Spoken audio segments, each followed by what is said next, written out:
Puériculteurs, aides-soignants, auxiliaires familiales, agents médico-sociaux, infirmiers, tous ces métiers ont en commun une même vocation, s'occuper des personnes. Pendant très longtemps, on a cru que ces métiers étaient principalement destinés aux jeunes filles. Ce n'est pas le cas dans l'enseignement provincial de Mons.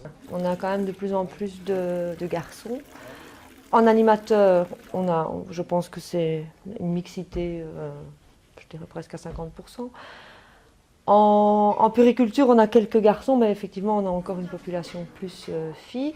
Au niveau infirmier, il y a de plus en plus de garçons aussi, je dirais peut-être un quart de garçons, trois quarts de filles. Les auxiliaires familiales et les aides-soignants, ça c'est aussi une bonne mixité.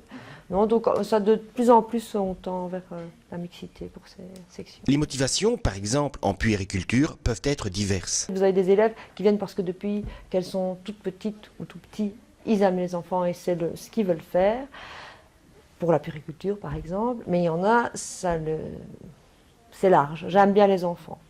Et alors, ça suffit pas évidemment pour la puériculture. J'aime les enfants, s'occuper professionnellement d'enfants. Généralement, tout le monde aime les enfants, à part quelques personnes, voilà, tout le monde aime les enfants. Donc, ça ne suffit pas. Donc, ils se rendent parfois compte au cours de leur première année de puériculture que c'est pas vraiment ce qu'ils avaient espéré. Et là, à ce moment-là, bon, ils se réorientent sur autre chose. En tout cas, à l'issue de la formation de ces élèves, un emploi est presque toujours certain. Pour les infirmières, ça...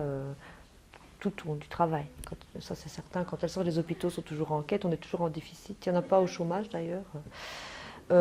Pour les puéricultrices, les aides-soignantes, etc., la demande est moins forte que pour les infirmières.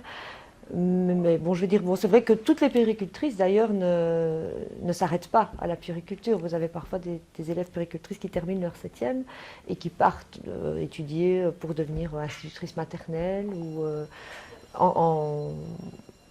les aides-soignants, par exemple, eux vont parfois en infirmier, ils reprennent en infirmier, donc parfois il y a un suivi.